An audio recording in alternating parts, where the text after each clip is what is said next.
बरसात का मौसम खत्म हो चुका था। अब हल्की फुल्की ठंड ने अपना रंग दिखाना शुरू कर दिया था। लोग अपने ठंड के कपड़े निकालने लगे थे। धीरे धीरे ठंड बढ़ती ही जा रही थी। गांव के लोग लकड़ियां इकट्ठा शुरू कर चुके थे। ठंड में लकड़ियां जलाकर अपने आप को गर्म रखते। ये कहानी सीतापुर गांव की है, जहाँ पर लखन अपनी पत्नी रश्मि और दो प्यारे प्यारे बच्चे पिंकी और बबलू के साथ रहता था। लखन बहुत ही ईमानदार आदमी था, लेकिन उसकी किस्मत ही उसका साथ नहीं दे रही थी। जब भी ठंड का मौसम आता, उसके परिवार को बहुत ही कष्ट झेलना पड़ता था। लखन के सर कोई न कोई मुसीबत आ ही जाती थी। उसकी दरिया दिली उसका इम्तिहान ले रही थी, पर उसकी पत्नी को यकीन था कि लखन अपने जीवन में कुछ बेहतर कर दिखाएगा और उसका संघर्ष ही उसे अपनी मंजिल तक पहुंचाएगा। ठंड आते ही लखन परेशान हो जाता है। वह अपने बच्चों के बारे में बहुत सोचने लगता है। सुबह हो रही होती है। लखन जाने की तैयारी करता है, फिर अपनी पत्नी से कहता है, मैं जंगल की ओर जा रहा हूँ रश्मि। देखता हूँ कुछ लकड़ियाँ इकट्ठा करके लाता हूँ। बाहर बहुत ही ठंड है और घर में भी उतना ही ठंड है। मैं क्या करूँ? मैं इन बच्चों को देखता हूँ तो मुझे बहुत ही शर्म आती है कि मैं कैसा बाप हूँ। ना मैं इसे ढंग की कपड़े दे पा रहा हूँ, ना ठंड में अच्छी खाने पीने की सामानें दे पा रहा हूँ।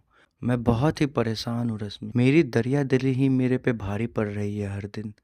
मैं ना चाहते हुए भी काम नहीं कर पा रहा हूँ, ना मुझे कोई काम दे रहा है। हे भगवान, अब तू ही कुछ कर मेरे लिए। ये बोलकर लखन जंगल की तरफ निकल पड़ता है। कुछ लकड़ियां इकट्ठा हो जाती है। जैसे ही वो घर की तरफ आने वाला होता है, तभी अचानक बहुत तेज तूफान आ जाता है और अचानक उसकी सारी लकड़ियां इधर उधर बिखर जाती है। वो सब कुछ अकेला संभाल नहीं पाता है। लखन को निराशा होकर खाली हाथ ही घर लौटना पड़ता है।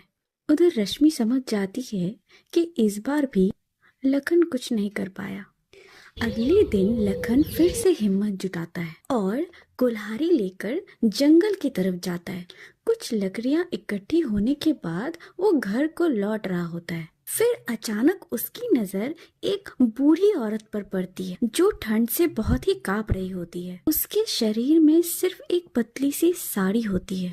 पेड़ के कोने में बैठकर वो बहुत ही कांप रही होती है। हे भगवान, कितनी ठंड है। लगता है इस ठंड में मर ही जाऊंगी। बूढ़ी अम्मा को देख लखन बहुत चिंतित हो जाता है।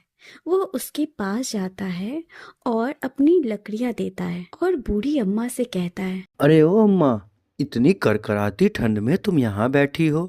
क्या तुम्हारा घर नहीं है? देखो, ये मेरी सारी लकड़ियाँ तुम ले लो। इसे जलाकर तुम्हें थोड़ी राहत मिल जाएगी। भगवान तुम्हारा भला करे। लखन फिर से खाली हाथ घर लौट आता है। बच्चे ठंड से ठिठुर रहे होते हैं। रश्मि उन्हें सहारा दे रही होती है। तभी लखन कहता है, मेरी तो किस्मत ही खराब है। मैं एक अच्छा पिता नहीं बन सकता, ना मैं एक अच्छा पति बन सकता हूँ रश्मि। मेरे से शादी करके तो तुम्हारी किस्मत ही खराब हो गई है।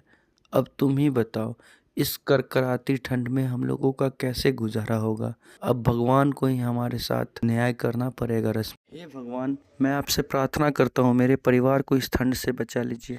फिर रश्मि लखन को समझाती है, आप चिंता मत करिए, सब ठीक हो जाएगा। आपकी कोशिश एक दिन जरूर सफल हो जाएगी। हम सब आपके साथ हैं। आप ऐसे हिम्मत मत हारिए। अब चलिए गरम गरम खाना खा लीजिए। अगले दिन लखन काम को निकल पड़ता है। वह सोचता है कि बाजार जाकर थोड़ी बहुत मजदूरी करके वो पैसे इकट्ठा कर लेगा और उन पैसों से बच्चों के लिए स्वेटर खरीद पाएगा। शाम तक उसे काम भी मिल जाता है और थोड़े पैसे भी आ जाते हैं।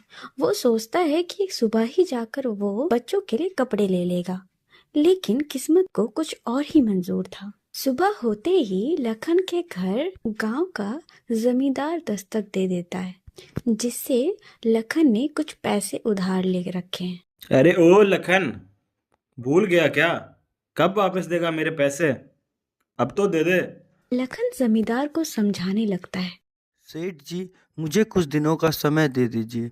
मैंने थोड़े पैसे तो इकट्ठे कर रखे हैं, लेकिन मैं उस पैसों का अपने परिवार वालों को ठंड का कपड़ा दिलाना चाहता हूँ सेठ जी। आप तो देख ही रहे हैं मेरे बच्चों की हालत, कितने ठंड में सिकुड़ कुकुर गए हैं। आप मेरे पे भरोसा कीजिए सेठ जी। एक अंतिम बार एक अंतिम बार आप मेरी बात मान लीजिए सेठ जी, क्योंकि अगर मैं इस ठंड में इनको कपड़े नहीं दिलाऊंगा तो इनकी हालत क्या से क्या हो जाएगी सेठ जी। मैं मेरी पत्नी तो रह ही लेंगे, लेकिन बच्चों का सवाल है सेठ जी। एक अंतिम बार मेरी बात मान लीजिए सेठ जी। जमींदार बहुत ही चिड़चिड़ा होता है। वह उसे धमकाने लग जाता है। ये सब नौटंकी मेरे सामने नहीं चलेगी। चुपचाप मेरे पैसे वापस कर। लखन को लगता है कि जमींदार तो अब बात समझेगा नहीं, इसीलिए वो जो पैसे कमाता है उसे दे देता है। लखन फिर से बाजार जाता है, पर आज उसे काम नहीं मिल पाता। शाम तक इंतजार करता रहता है, पर फिर वो खाली हाथ ही घर लौट रहा होता है। रास्ते में अचानक उसकी नजर एक सेठ पर पड़ती है, जो अपनी गाड़ी से अपने घर जा रहा होता है, लेकिन उसकी गाड़ी खराब हो जाती है। वो बहुत ही जल्दी में होता है, क्योंकि उसके बच्चे की तबीयत बहुत खराब रहती है। फिर लखन उस आदमी की मदद के लिए पहुंच जाता है और उसकी गाड़ी भी ठीक कर देता है। सेठ लखन से बहुत ही खुश हो जाता है और उसका शुक्रिया अदा करता है। सेठ की मदद करके लखन अपने घर चला जाता है और अगले ही सुबह सेठ लखन और उसके परिवार के लिए बहुत सारी चीजें ले आता है, जैसे कि गरम रजाई, नए स्वेटर और घर के लिए एक अच्छा सा हीटर। सेठ लखन से कहता है, लखन, तुमने मेरी बहुत मदद की है। उस दिन अगर तुम वक्त पे आके मेरी गाड़ी ठीक नहीं करते तो मैं अपने बच्चे को लेकर हॉस्पिटल नहीं जा पाता। मेरी बच्चे की उस दिन बहुत ही तबीयत ख़राब हो गई थी। अगर मैं वक्त से हॉस्पिटल नहीं पहुंचता तो मेरे बच्चे की कुछ भी कंडीशन हो सकती थी। तुमने आकर उस समय मेरा बहुत मदद किया, वो मेरे लिए बहुत बड़ी बात है। ये सब तो मैं छोटी मोटी चीज़ें तुम्हारे लिए ले आया हूँ। मैंने लोगों से पता भी किया, तुम्हारी घर की स्थिति बहुत ख़राब है और मैं तो तुम्हें ऑफ़र भी कर रहा हूँ। तुम नेक दिल इंसान हो, आ जाओ मेरे पास, मैं तुम्हें काम दूंगा। मेरी गाड़ी तुम चलाओ। लखन बहुत ही खुश हो जाता है और उसे नौकरी भी मिल जाती है। अब लखन का जीवन बहुत ही सफल हो जाता है। इस कहानी से हमें यह सीख मिलती है कि हमें धैर्य से काम लेना चाहिए। हमें सफलता जरूर मिलेगी।